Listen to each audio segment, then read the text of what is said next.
시청자 여러분 안녕하십니까? 이태근 목사입니다. 우리 고세진 박사님 나오셨는데 오늘 지리적인 배경하고 또 뭐 하신다 그랬죠?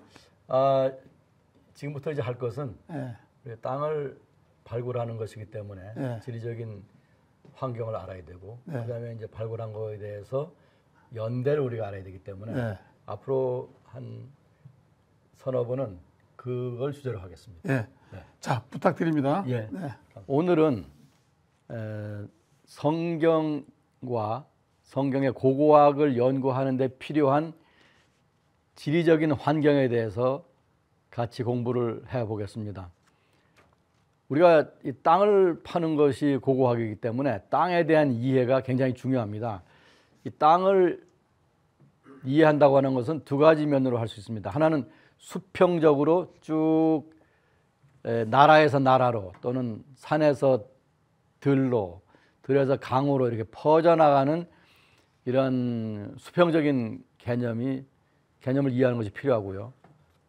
그 다음에는 수직적으로 우리가 땅을 파서 들어가기 때문에 그 땅의 층층이 들어있는 고고학 유물 또는 지질학적인 유물에 대한 연구를 해야 되는 거죠. 그걸 이해해야 되는 것입니다. 그래서 오늘 제가 지금 우선적으로 보여드리고 싶은 것은요, 저희들이 지리학을 연구할 때는 이와 같은 지도를 여러 장을 그립니다. 성경에 나와 있는 사건들을 철저하게 지리적으로 이해를 하는 것입니다. 우리가 성경을 보게 되면요, 여러분이 이것은 이제 열왕기 상인데 성경을 보게 되면 지리적인 이름이 엄청 많이 나옵니다. 이 지리적인 이름은 예를 들면 동네 이름, 뭐 도시 이름, 뭐 산, 강, 뭐 들판, 뭐 전쟁터, 뭐 이런 지형에 대한 이름들이 있죠. 그 다음에 뭐 나무, 뭐 무화과 나무라든가 무슨 우리가 성경에 뽕나무라고 되어 있는데 정확한 이름은 아닙니다만은 그런 나무들 이름이나 풀이라든가 뭐 짐승에 대한 것이라든가 여러 가지 자연 지리학적인 내용이 나옵니다. 그리고 뭐 이건 느헤미야인데요. 느헤미야 같은 경우 또 뭐 에스라 이 역사서에 나오는 그 지명들을 보게 되면은 인문학적인 지명, 즉 사람들이 어디에 살았느냐, 어떤 거주지를 형성했느냐, 어디에서 어디로 사람들이 여행을 했느냐, 뭐 이런 내용들이 많이 나오게 되어 있습니다. 그래서 지금 이 화면에 여러분이 이거 보이는지는 모르겠습니다만은 이것을 여러분이 보시면은 야, 이거 지리적인 상황을 이해하지 못하면 성경을 이해하기 어렵겠구나 하는 것을 이해할 수 있습니다. 이것은 여호수아서입니다. 여호수아서 11장. 여기 보면 지리적 사항이 촘촘히 나열되어 있습니다. 하솔이라고 하는 그 고대 도시를 중심해서 그 주변에 있는 갈릴리 북쪽 지방에 있는 지명들이 여러 개가 나와 있습니다. 이거를 이해를 하지 못하고 이 여호수아서를 다 이해한다고 하는 것은 어렵겠죠. 그래서 고고학 발굴은 그러한 장소를 발굴해서 수직으로 내려가는 것입니다. 그래서 수직으로 내려가면은 자연의 연대를 이야기해야 되는 거죠. 그래서 수평과 수직 이 두 가지의 지리적인 상황들을 이해하는 것이 우리에게 대단히 중요한 일입니다. 이 시간에는 우리가 이 수평적인 지리적인 환경, 그래서 세계적인 전 세계를 보여주는 지도로 시작해 가지고 우리가 이스라엘 땅까지 이렇게 가보도록 하겠습니다. 우리 세계 지도입니다. 이 세계 지도에서 여기 아시아의 끝에 대한민국이라고 하는 나라가 있습니다. 그리고 그 오른쪽 끝이죠. 거기가 진짜 동쪽인 것입니다. 거기에서 이 왼쪽 끝에 가면 이스라엘이라고 하는 나라가 있습니다. 그 아시아를 왼쪽과 오른쪽에, 즉 아시아의 서쪽과 동쪽에서 이 땅을 한정 지어지는 두 나라가 이스라엘과 한국인 것입니다. 그러니까 이 두 나라가 의미가 깊어요. 지리적으로도 의미가 깊습니다. 그래서 우리가 연구하는 것은 이 이스라엘이 있는 이쪽의 땅인데, 제가 지난번에 말씀드린 바와 같이 여기를 중동이라고 신문이라든가 잡지라든가 뭐 학자들이라든가 기자들이 말하고 있는데, 그것은 맞는 말이 아니다라고 말했습니다. 이 지도를 보시면은 여기 대한민국부터, 물론 일본이 여기 바다에 있습니다만은 대륙으로 따지면은 대한민국부터 여기 이스라엘까지 이게 다 아시아인 것입니다. 이 아시아를 서양의 관점에서 보고 이것을 근동, 중동, 극동 이렇게 나눈 것이거든요. 그러니까 서양 나라들은 당시에 이것을 정할 때에 영국, 독일, 프랑스, 그다음에 미국 이런 강대국들이거든요. 거기에서 볼 때 가까운 나라가 어디냐면 이스라엘인 것입니다. 이스라엘하고 터키, 뭐 레바논, 뭐 이런 나라들이죠. 그래서 거기를 근동이라고 한 것입니다. Near East. 근동이라고 한 것이고, 이 한국, 일본 이쪽은 멀다. 그래 동쪽은 동쪽인데, 즉 아시아는 아시아인데 먼 곳이다. 그래서 Far East. 그래서 우리말로 극동이라고 말합니다. 중국 사람들은 이것을 원동, 먼 원자, 멀 원자를 써서 원동이라고 합니다. 우리는 한국은 극동이라고 합니다. 그러니까 이 가운데 있는 부분이 중동이 돼야 되겠죠. 인도 위가 중동이 돼야 됩니다, 사실은. 그런데 뉴스에 하도 이 사우디아라비아를 시작해서 그 위쪽에 이스라엘까지 여기가 늘 뉴스에 오르내리는데 여기를 중동이라고 부르기 시작한 겁니다. 그래서 지금 여기가 중동이면 그럼 근동이 이쪽으로 옮겨가야 되는데 그럴 수는 없지 않습니까? 그 다음에 유럽이 되거든요. 그러니까 이 용어를 바로 잡아야 된다 이겁니다. 그래서 우리가 고고학에서 쓰는 용어는 중동이라는 용어를 쓰지 아니하고 근동이라고 하는 용어를 쓰는 것입니다. 그러나 이제 이것이 뉴스가 나올 때 기자들은 이거를 모르기 때문에 지금도 끊임없이 미국 신문이나 서양 신문에 보게 되면 또는 텔레비전을 보면 중동이라고 고고학 뉴스를 내보내는 것입니다. 물론 정치적인 뉴스도 다 그렇게 중동이라는 용어를 쓰는 것입니다. 그래서 우리가 여기 근동이라고 하는 것을 들어가서 그 근동의 일부인 성지, 거기를 연구하는 것입니다. 그것이 우리 고고학의 현장이 되는 것입니다. 이 지도를 보시면은 여기가 메소포타미아입니다. 티그리스 강하고 유프라테스 강, 티그리스 강과 유프라테스 강, 이 두 강이 여기를 관통하고 있죠. 여기 터키, 그 다음에 이쪽으로 그리스, 더 가면 이제 로마가 나오겠죠. 이태리가 나오겠죠. 이 밑으로 내려오면 시나이 반도가 있고 그 다음에 이집트가 있습니다. 이 이집트는 중동이 아닙니다. 근동이 아닙니다. 이 이집트는 아프리카입니다.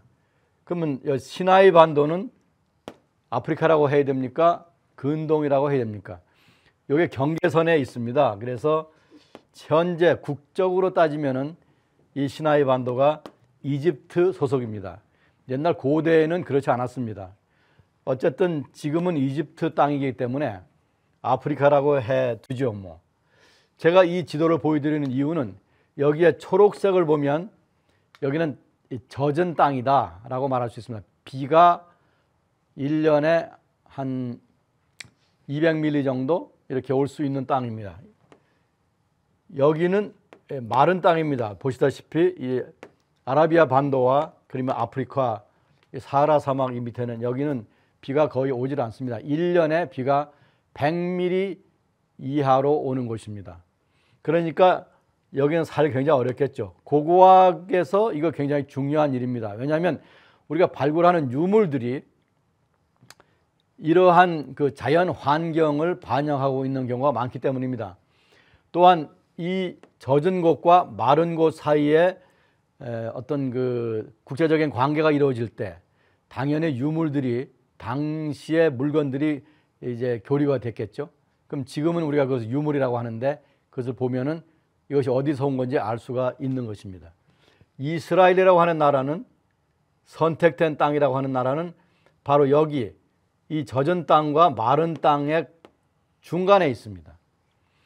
그래서 여기를 젖과 꿀이 흐르는 땅이라고 말했던 것은 이쪽 마른 땅 쪽에서 보면 여기가 처음으로 강수량이 1년에 500mm 정도 올 수 있는 곳입니다. 그래서 이것을 현대 지도로 보게 되면 이집트에 속해 있는 시나이 반도, 그 다음에 이스라엘, 현재 이스라엘 안에 팔레스타인이 같이 있습니다. 그 다음에 요르단, 사우디아라비아, 이스라엘 북쪽의 레바논, 그 다음에 시리아, 이라크, 더 가서 이란, 왼쪽으로 올라가면 터키, 그리스, 이렇게 가는 것이죠. 현재 여기서 볼 때에 이 이스라엘과 팔레스타인, 요르단, 여기가 지금 뜨거운 뉴스의 쟁점이 되고 있는 곳이라고 할 수가 있습니다. 다시 봅니다마는 여기 이스라엘이라고 하는 것은 이 위쪽에 있는 거대한 지역과 남쪽에 있는 거대한 지역, 즉 과거의 히타이트, 그 다음에 아시리아, 그 다음에 바빌론, 그리고 이스라엘 바로 북쪽에 있던 아람이라고 하는 나라, 지금은 우리가 시리아라고 하죠. 이런 사이에 끼어 있던 땅인 것입니다. 그래서 사이에 끼인 땅이라고 할 수 있는 거죠. 이렇게 굉장히 어려운 상황에, 지리적인 상황이 굉장히 어렵습니다. 따라서 역사적으로 어려운 일들이 많이 생겼던 곳입니다. 우리 한반도의 지형과 조금 비슷한 면이 있습니다. 그래서 당시에 이 이스라엘이라고 하는 이 나라의 북쪽으로는 아시리아라고 하는 나라가 거대한 제국이 있었습니다. 그리고 남쪽으로는 이집트라고 하는 제국이 있었습니다. 그래서 이 티그리스 강과 유프라테스 강을 가지고 있는 이 메소포타미아가 문명의 발상지 중에 하나거든요. 그래서 북쪽으로는 항상 이 강대국들이 아시리아나 그 다음에 바빌론 이런 강대국이 있었고, 남쪽으로는 항상 이집트가 있었습니다. 이 사이에 끼어 있기 때문에 여러분이 성경을 읽어보시면은 이스라엘 민족이 항상 이 북쪽에 있는 대국들과 남쪽에 있는 대국, 이 사이에서 고통을 당하거나 어떤 어려움을 당하는 것을 볼 수가 있습니다. 나중에 페르시아 제국이 일어났을 때 이 페르시아 제국은 아시리아나 바빌론보다 훨씬 큰 제국이었습니다. 그래서 이 터키와 이집트까지 석권하는 거대한 제국을 만들었는데, 그때에 역시 이 작은 땅, 이 이스라엘 이야기가 우리가 이제 구약에서 읽는 에스라, 느헤미야 이런 책들이고, 또한 당연히 이제 그 이후에 로마 시대로 이어지면서 우리가 신약 성경을 그 배경으로 하는 그 사건들이 벌어지는 것을 우리가 알 수가 있습니다. 이건 이집트입니다. 이집트를 보면 아까 말씀드린 시나이 반도가 여기 있거든요. 여기가 이스라엘이고요. 이 시나이 반도는 이집트 본토와 연결되어 있습니다.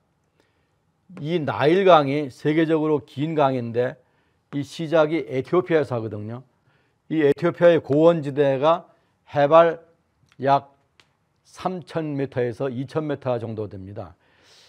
아디스아바바는 해발 3,300m 정도 되고요. 거기 실제적으로 이 나일강에 발원하고 있는 곳은 해발 한 2,000m, 3,000m 되는 이게 고원지대거든요. 거기서 발원한 이 나일강이 이제 수단을 통과해서 이집트로 들어와 가지고 지중해로 빠져나갑니다. 이 강이 유일하게 세계적으로 유일하게 남쪽에서 북쪽으로 흐르는 강입니다. 이 다른 강들 보면 대개 뭐 좌나 우로, 즉 서쪽이나 동쪽으로 흐르건 또는 남에서 북으로 흐르는데 이 강만이 남쪽에서 북쪽으로 흐르는 강입니다. 여기가 이집트의 델타거든요. 델타. 고센 땅이 여기 델타에 있는 것입니다. 이집트가 우리 연구의 대상이 되는 것은 성경에서 우리가 잘 알고 있는 그 창세기와 또 출애굽기 이런 것이 배경이 이 땅이기 때문에 그렇습니다. 그래서 우리가 이제 앞으로 연구해 나갈 때 이집트에서 발굴된 유물에 대해서 우리가 공부를 하도록 하겠습니다. 우리가 이 근동이라고 하는 지역을 살펴보았습니다. 그리고 이집트, 아프리카의 일부인 이집트라고 하는 나라를 봤습니다. 이 땅들이 또는 이 나라들이 우리 성서 고고학을 하는데 기본적으로 가장 중요한 곳입니다. 그 다음에 이제 저쪽으로 가면 이태리까지 우리가 얘기할 수 있는데 그건 다음 시간에 살펴보기로 하겠습니다. 감사합니다.